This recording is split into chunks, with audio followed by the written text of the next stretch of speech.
And Your Honor, before you sentence me today, I hope you can take into consideration the fact of my youth. I'm capable of change, and I know I can do it.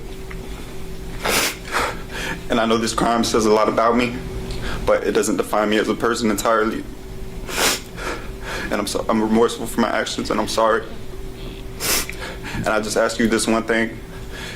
If before I walk out the courtroom, if I could give my family a hug. Is that this theme that he was hanging out with the wrong crowd, or he was being influenced by people who didn't have his best interests in mind, and it was causing him to make poor choices. And what we know from the case he was already facing in juvenile is that there were two individuals car hopping. One of them was the active party doing the car hopping, going on door handles. Some of what we've heard today is important in your determination, and the state's going to ask that you weigh those and balance them. One of those is the nature and circumstances of the offense committed by the defendant. I'm not going to rehash what we heard at trial and what I just discussed, but this was not an accident. This wasn't the intention of going out to commit a robbery. Was clear from the evidence that was introduced at trial, and ultimately it's what you saw in those photographs of the defendant is he essentially had an idyllic childhood. He grew up going on trips, surrounded by family. He has an extended family who's actively in his life. Siblings, aunts, uncles, grandparents, great-grandparents. By his own mother's account, she had everyone over on a regular basis. This isn't an individual who was left to his own devices and went down the wrong path. He had all of this case is one of those heartbreaking courtroom hearings that forces everyone to confront a difficult question. Where should the line be drawn between youthful mistakes and lifelong accountability? Today's defendant, Thomas Stein, stands before the court after being convicted in connection with a felony murder that forever changed multiple families. Although the prosecution argues he never pulled the trigger, they insist his decisions before, during, and after the robbery make him just as responsible under the law. The defense, meanwhile, paints the picture of a young man capable of change. A teenager who admits his choices were selfish, expresses remorse, and hopes the court will recognize that his age should matter when determining his future. As you watch this hearing, pay close attention to what both sides emphasize. Is remorse enough after a tragedy of this magnitude? Should a defendant's age outweigh the devastating consequences suffered by innocent victims? And how much responsibility belongs to someone who didn't fire the fatal shot but played a key role in the events leading up to it? Those are exactly the questions hanging over this courtroom. Every statement, every objection, and every sentencing argument is building toward one central issue. What punishment truly reflects both justice for the victims and the possibility of rehabilitation?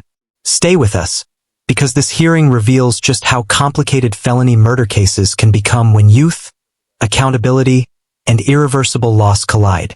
The witness stand? Yeah, may I go ahead? Yes.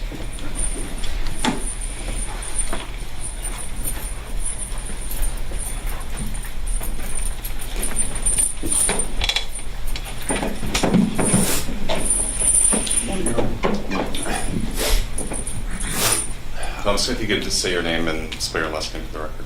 Thomas Stein, S-T-E-I-N. You have a statement that you've prepared? Yes, sir. I just want to use this opportunity to address my victims, Dejay, Emma, and to Kayla's family, and to anybody else who was impacted by this crime, and to offer an apology. On March 17th of 2024, my actions would assist and forever change the lives of many people. That night I was implicated into the murder of Kayla Rincon Miller. And as I reflect on that night, I try to understand the damages and pains that were inflicted. But the truth is, I don't think I could approximate the damage that was done or understand the totality of what everybody went through. And I want you to know that I didn't know that robbery was going to occur, but it was my reaction in fleeing that ultimately played a major role in assisting the perpetrators. I know that it wasn't my intentions, but the truth is, it doesn't change the result. It doesn't change the fact that there was a life taken and innocent people were forever traumatized because of that. That day I made a terrible decision. The decision to get behind the wheel was a total act of selfishness and something I regret and I'm ashamed of every day. I regret the fact that I will impact innocent people who never deserved to go through what they did. I regret the burden I place on my family, who have always been there supporting me. I know me saying an apology will never fix or undo what happened. But regardless of that, I want to apologize for my actions that night and to say sorry for what you guys have been through and what you can continue to go through because of that. And Your Honor, before you sentence me today, I hope you could take into consideration the fact of my youth. I'm capable of change, and I know I can do it. And I know this crime says a lot about me, but it doesn't define me as a person entirely. And I'm remorseful for my actions, and I'm sorry. And I just ask you this one thing. If before I walk out the courtroom, if I could give my family a hug, if you'd allow that. No, I can't grant that request in here. Okay, that's fine. You can say goodbye, but you can't have any physical contact. Okay. All right. Thomas Stein's statement is emotional, but it's also something judges hear carefully rather than emotionally. Courts generally look beyond the words, "I'm sorry," and examine whether a defendant accepts genuine responsibility for the decisions that led to the crime. Notice that Stein acknowledges making terrible choices, apologizes repeatedly, and even accepts that his intentions don't erase the outcome. At the same time, he asks the court to consider his youth and his capacity to change. Those are significant factors during juvenile sentencing hearings, especially in serious felony cases. However, the victims' families are also living with permanent consequences that no apology can reverse. What do you think carries more weight here? His expressions of remorse or the irreversible harm caused by that night's events? Let us know your thoughts, because this balance between accountability and rehabilitation is exactly what makes cases like this so difficult. That's all.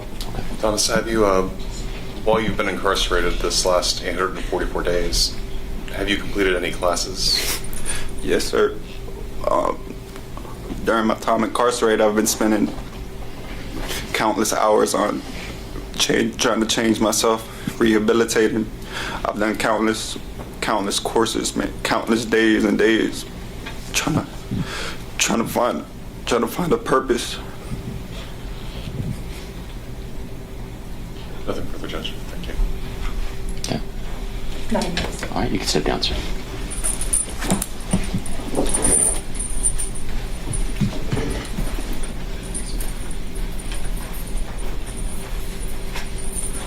Just argument, Judge. Okay. Stay.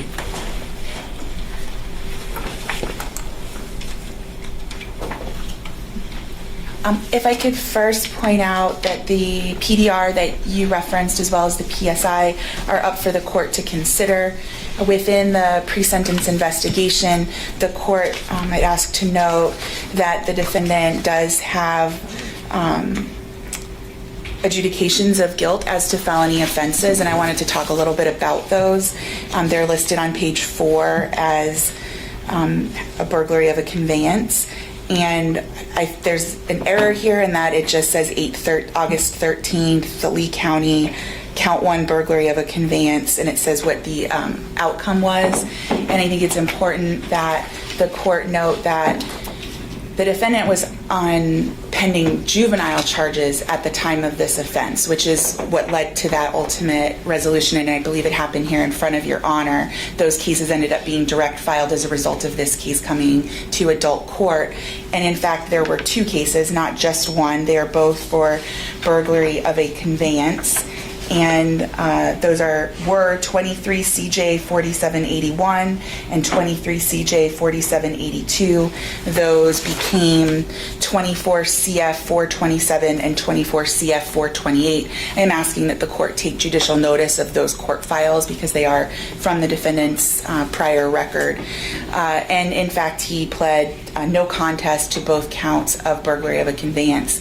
And I bring those up because I think what we've heard a lot from Mr. Stein's family is that this theme that he was hanging out with the wrong crowd, or he was being influenced by people who didn't have his best interests in mind, and it was causing him to make poor choices. And what we know from the case he was already facing in juvenile is that there were two individuals car hopping. One of them was the active party doing the car hopping, jiggling on door handles, going into the cars. Both individuals are wearing masks, while the other person is standing as the lookout, and it was captured on video. Later in that night, law enforcement chased an individual who appeared to be loitering and prowling. That person fled. In the course of fleeing, they lost their shoe and they lost their cell phone. And ultimately, it was identified that Thomas Stein was both the person who fled from the police as well as the person who was doing the active car hopping or trying to break into those cars. And that's ultimately the charges he faced. And those cases are important because at that time, Mr. Stein, wasn't. The prosecution now shifts away from emotion and begins building a pattern. Instead of focusing only on the murder itself, they're reminding the court about Thomas Stein's prior burglary-related cases. Their argument is clear. This wasn't simply a teenager who happened to be in the wrong place with the wrong people. According to the state, previous incidents suggest he was actively making criminal decisions before this tragedy ever occurred. That's an important strategy because sentencing isn't just about one isolated event. Prosecutors often try to demonstrate a defendant's history, level of planning, and personal responsibility to argue for a harsher sentence. The defense, of course, views the same history differently and emphasizes youth, growth, and rehabilitation. Which interpretation do you find more convincing? Is this evidence of an established pattern? Or is it still consistent with a young person making terrible but potentially correctable mistakes? He wasn't the tag-along acting as the lookout. He was the person doing the burglary. And on top of that, when you consider those narratives and the probable cause that the court's taken judicial notice of and the defendant pled to, the defendant's mom was approached after law enforcement had found that phone and that shoe, and she explained, oh, my son was chasing the dog that had gotten out or something to that effect. And I understand that Mrs. Stein has faced something tragic here in what her son is dealing with here in court, but I think it demonstrates that Thomas Stein isn't the person who is being influenced by others, but Thomas Stein is the bad influence. Individuals in this case weren't all just hanging out and Thomas Stein happened to go along with them. We know from the facts that the court heard he was the driver. He had armed the parties. He was making the rap videos about doing crimes. He was doing all of those things. He's the one who identified the targets, the girls in this case who were walking down a dark road alone. He's the one that stalked back and forth. Your Honor, to suggest, and I understand the need for Thomas Stein's family to find answers as to how their loved one could be involved in this and wanting to minimize what his involvement was. But the fact is, he was the bad influence. He is the one who perpetrated this and caused it to be able to take place. He caused it to happen, and it was his actions that caused the death of Kayla Rincon Miller and caused the harm that has been suffered by Luann Deja and Emma Wright. The jury did not find that he pulled that trigger, but as the court knows, everything that he did that night is treated the same with regard to his involvement. Talked about it during the arguments that you're in for a penny and in for a pound, and Mr. Stein was found guilty of the capital offense of felony murder. So I wanted to point that out about the PSI and make sure the court was aware of it. The factors that the court has to consider, and I should clarify, the state is going to ask that the court sentence the defendant to serve life in prison on count 1, first-degree felony murder. And under statute 921.1401, now the hearing moves into one of the most important legal discussions of the day. The prosecutor explains the statutory factors the judge must consider when sentencing someone who committed a serious offense as a juvenile. This isn't simply about deciding whether the crime was terrible. It unquestionably was. The court also has to evaluate maturity, family background, emotional development, outside influences, and the realistic possibility of rehabilitation. That's why you're hearing references to education, childhood experiences, family support, and emotional maturity. These aren't distractions from the crime. They're legal factors the court is required to weigh. Even when the offense is extraordinarily serious, juvenile sentencing laws recognize that younger offenders may possess a greater capacity for change than adults. The challenge is determining whether that possibility outweighs the severity of the harm inflicted on the victims and their families. 01, the factors the court has to consider in determining whether that is an appropriate sentence include both the factors relevant to the offense as well as the defendant's youth and the attendant circumstances. And I want to talk about those. They're labeled A through J. I'm not going to talk about each of those, but I think some of what we've heard today is important in your determination, and the state's going to ask that you weigh those and balance them. One of those is the nature and circumstances of the offense committed by the defendant. I'm not going to rehash what we heard at trial and what I just discussed, but this was not an accident. This wasn't the intention of going out to commit a robbery. Was clear from the evidence that was introduced at trial, and ultimately it's what the jurors found occurred, because they did find the defendant guilty of felony murder. So the intent was to commit a robbery that ultimately resulted in the death of Kayla Rincon Miller. The effect the crime had on the victim's family and on the community. It goes without saying, because the court's heard from the individuals the incredible impact that this has had. And I think the theme that the court heard essentially on repeat was the lasting impact. And I believe you heard that the impact didn't end that night for Kayla's family, and it certainly didn't end for Emma Wright and Luann DeJet and their families.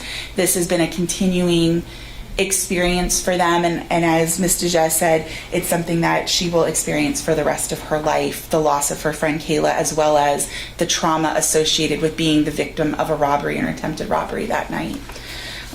You heard a lot about who Kayla Rincon Miller was, and that loss from this community is tremendous, and the court can and should consider that, and we're asking you to do so. The court should also consider the defendant's age, maturity, intellectual capacity, and the mental and emotional health at the time of the offense. The state would agree that the defendant in this case did suffer a loss, and that his father passed away when he was at a very young age. However, what you also heard here in court from his family is that he had an entrepreneurial spirit, and that he was goal-oriented, and that he worked every day to do things to better himself, to help his family. He demonstrated a level of maturity that's commensurate with his age, and perhaps even beyond. He had educational aspirations. He was in 10th grade and participating in the high school program at Mariner High School. He was doing the things that an individual who holds a high sense of maturity was doing. And so this was not a crime that was influenced necessarily by immaturity. And if there was a component of that, it played a very small role in what Thomas Stein did on March 17th of 2024. You can consider the defendant's background, including his or her family home and community environment. And what you saw in those photographs of the defendant is he essentially had an idyllic childhood. He grew up going on trips, surrounded by family. He has an extended family who's actively in his life. Siblings, aunts, uncles, grandparents, great-grandparents. By his own mother's account, she had everyone over on a regular basis. This isn't an individual who was left to his own devices and went down the wrong path. He had all of the support that so many defendants come before a court and say, I never had a good upbringing. Please have mercy on me because I didn't have a good upbringing. Thomas Stein had very evidently every benefit at his disposal, and the court can consider that as one of these factors under 921.1401. I'm going to skip here. One of the subsection G is the effect, if any, of the familial pressure or peer pressure on the defendant's actions. Again, Jessica Stein is talking about how her son was influenced. We learned through trial that the defendant was hanging out at his own home, playing with guns, making videos, smoking weed. His own statement during trial is that he was selling drugs and apparently guns on the internet illegally. This is not someone who was the subject of peer pressure, and I'd ask the court to consider that very, very strongly. And Finally, letter J is the possibility of rehabilitating the defendant. And I would suggest to the court that the entirety of the reason that we have the sentencing scheme for juveniles who are direct filed involving a review of their sentence is to account for a defendant's ability to have rehabilitation while they're incarcerated. The point of that 15-year review, if the court sentences the defendant to greater than 15 years, is to check in and see, have they developed? Have they improved their lives? Do they have greater direction? Have they done the things that the defense is going to ask you to consider and give him an opportunity to do by giving him a lesser sentence? The state's asking the court to give the defendant the full sentence that accounts for the loss of Caleb and Cone Miller and the trauma suffered by Emma Wright and Luann Deja, as well as their families. Give the defendant the full sentence that accounts for those losses. And at the 15-year review, the defendant will certainly get the opportunity to demonstrate that as a juvenile at 16, when he was involved in the commission of these offenses, that he has become a changed person because of it. The length of this sentence matters for today. And the state's asking that you do impose a life sentence after considering all of those factors. Again, the state would suggest that if the court imposes anything over 15 years, as the prosecutor concludes, the state's position becomes unmistakably clear.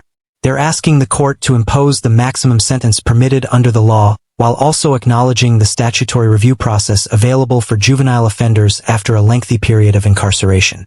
Their message is that accountability must come first because of the devastating loss of life and the lasting trauma experienced by the surviving victims and their families. At the same time, the law still preserves an opportunity for future review if the defendant demonstrates meaningful rehabilitation over many years. This reflects the difficult balance modern juvenile sentencing laws attempt to achieve, recognizing both the seriousness of violent crime and the possibility that young offenders can mature and change. Based on everything you've heard so far, do you believe the prosecution has made a convincing case for the harshest available sentence? Or should the court place greater emphasis on the defendant's youth and potential for rehabilitation? Over 15 years, you have to have a written order and finding saying that he's entitled to that review. As to count one, the first-degree felony murder, there is a 3-year minimum mandatory that's required because of the finding of actual possession of a firearm. So that is the minimum mandatory associated with count one. And there's a 3-year minimum mandatory associated with each count because the jury found that the defendant did actually possess a firearm during the commission of the offense. This hearing highlights why felony murder cases involving juvenile defendants are among the most challenging decisions courts face. Throughout today's proceedings, the court heard a remorseful statement from Thomas Stein, arguments emphasizing his youth and claimed efforts toward rehabilitation, and a detailed presentation from the prosecution arguing that his actions before and during the robbery demonstrated planning, leadership, and accountability for the tragic death that followed. The state ultimately urged the court to impose the most severe sentence allowed under the applicable sentencing framework, while recognizing that juvenile sentencing laws provide a future review mechanism after a significant period of incarceration. Based on the transcript provided, the hearing concludes with the prosecution's recommendation, and the judge's final sentencing decision is not included. Whatever the ultimate outcome, the case underscores the devastating consequences that a single criminal decision can have on victims, families, and even the defendant's own future. If you found this case as shocking as we did, make sure to hit that like button, share your thoughts in the comments, and don't forget to subscribe for more jaw-dropping courtroom breakdowns.